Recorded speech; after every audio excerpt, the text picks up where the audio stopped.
ChatGPT use ചെയ്യുന്ന എല്ലാവരുടെയും ഒരു സംശയമാണ്, ഞാൻ ഇതിന്റെ പ്രീമിയം വേർഷൻ എടുക്കണോ അതോ ഫ്രീ വേർഷൻ യൂസ് ചെയ്താൽ മതിയോ എന്നുള്ളത്. ഒരു മാസത്തേക്ക് ഏകദേശം $20 ആണ് ChatGPTയുടെ പ്രീമിയം വേർഷന് വരുന്നത്. ഇത് കൊടുത്ത് പ്രീമിയം വേർഷൻ എടുക്കണോ അതോ ഫ്രീ വേർഷൻ യൂസ് ചെയ്താൽ മതിയോ എന്നുള്ളത് നമ്മൾ തന്നെയാണ് തീരുമാനിക്കേണ്ടത്.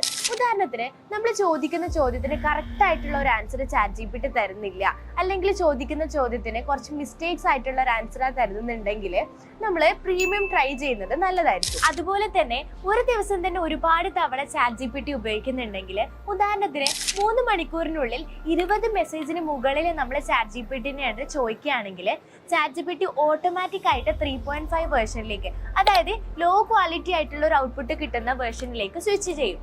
സോ നമുക്ക് കൂടുതൽ സമയം നല്ല ക്വാളിറ്റി ആയിട്ടുള്ള ഒരു ഔട്ട്പുട്ട് കിട്ടണം എന്നുണ്ടെങ്കിൽ ChatGPTയുടെ പ്രീമിയം വേർഷൻ ആണ് നല്ലത്. അതുപോലെ തന്നെ data analysis, web browsing, vision, image generation എന്നിങ്ങനെയുള്ള അഡ്വാൻസ്ഡ് ആയിട്ടുള്ള ഫീച്ചേഴ്സ് അൺലിമിറ്റഡ് ആയിട്ട് നമുക്ക് യൂസ് ചെയ്യണമെങ്കിലും ChatGPTയുടെ പ്രീമിയം വേർഷൻ നിർബന്ധമാണ്. നിങ്ങൾ ChatGPTയുടെ ഫ്രീ വേർഷൻ ആണോ അതോ പ്രീമിയം വേർഷൻ ആണോ യൂസ് ചെയ്യുന്നത്? അതെന്തുകൊണ്ടാണെന്നുള്ളത് കമന്റ് ചെയ്യാം. For more AI updates, follow Adapt Online.